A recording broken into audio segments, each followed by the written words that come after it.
Promise Neverland. Now, I don't need to make any introductions to this series. Everybody knows it's a great one, alright? But what actually makes it great, in my personal opinion, I'm gonna talk about it today in this video. So let's just get straight into it. I'm not gonna waste any time and thing onto it. So the first thing I want to talk about is the shock value, which this series is amazing for it. Alright, the shock value is a 10 out of 10 for me in this series because there is a lot of that happening throughout the whole series. And yes, season 2 is coming in 2020. If you guys don't know that about that already, that means next year. So yeah, there you go.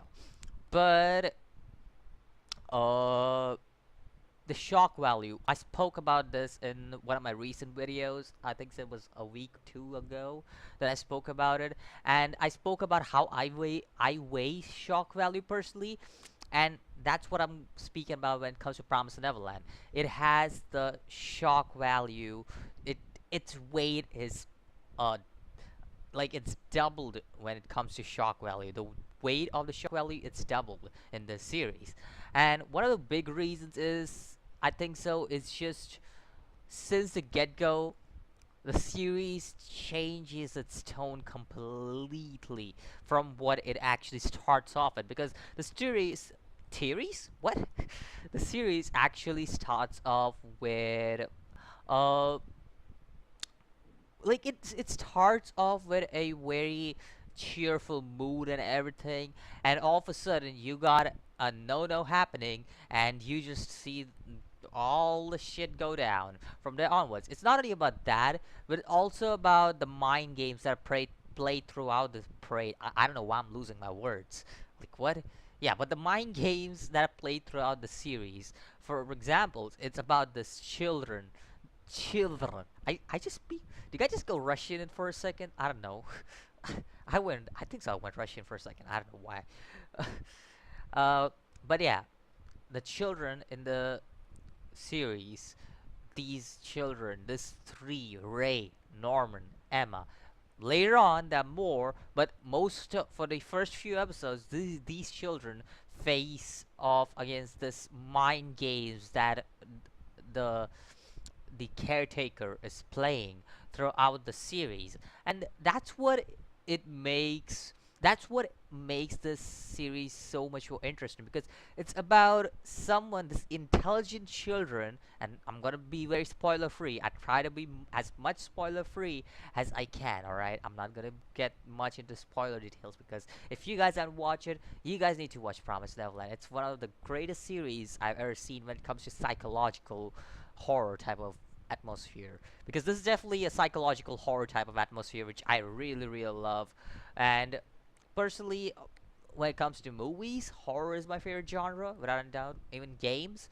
But when it comes to anime, it's mostly psychological horror, not like actual horror, because actual anime horror doesn't actually scare me. Like another was just cringy, but that's Higurashi was alright. Higurashi had a good storyline going for it, so yeah. But yeah, there are some good horror anime, and then they're bad, or they're just cringy. There you go. But yeah, psychological. This anime is more based on psychological, less on horror. I would say more based on psychological stuff that is happening within the series, and how the mind games are played throughout the series. I don't know. I'm saying parade. Pray to God.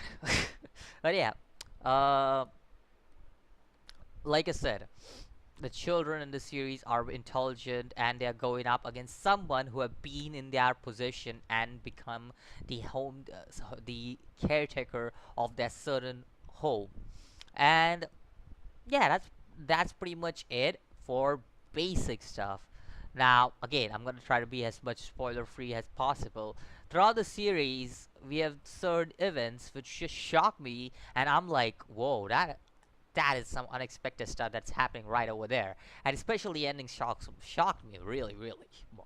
Like the ending of season one was like, whoa, what? I was just surprised at the way they ended off season one. That was like last week. Yeah. But yeah, I kept up. I kept up. What? I kept up with the series. I didn't drop it. All right. I didn't just review it. That's pretty much it because mostly I want to review series that I feel like I want to review, and then there are series that I would just want to talk about right now, like I'm talking about. So that's the reason why topping about. Yeah, topping about. I'm losing my words today. Don't know why. But yeah, if you're gonna watch Promise Neverland, simple thing. You guys are gonna get shocked a lot. You guys are gonna get, depending on how you are, because you might be a little bit of, you know, little bit of itty bitty tiny bow, like feel the goosebumps over there. If you are not more into the psychological horror stuff, because the first episode does feel like that. So, but to be honest, there also episode 6. I think it's episode 6 or 7. I don't remember that well, but it's around that episode. Maybe 8, maybe 9. Who knows? Just some episode. That's all I know. But yeah, shock value in this series is great, and that's the reason why I personally love the series. Other than that, the story and the plot is very interesting. Still, this is just first arc, like literally. I just saw the first arc throughout this first 13 episodes that I saw. That was just that's pretty much it. Anyways, let me know what you think about the series. Let me know what do you think. What makes the series great? Personally, I said it myself. It's the shock value of the series that makes it great because it does tend to give you shock at every episode. Pretty much every episode, every instance, there is a shocking revelation or something like that. So yeah. Anyways, I'll see you guys in the next video. As always, peace.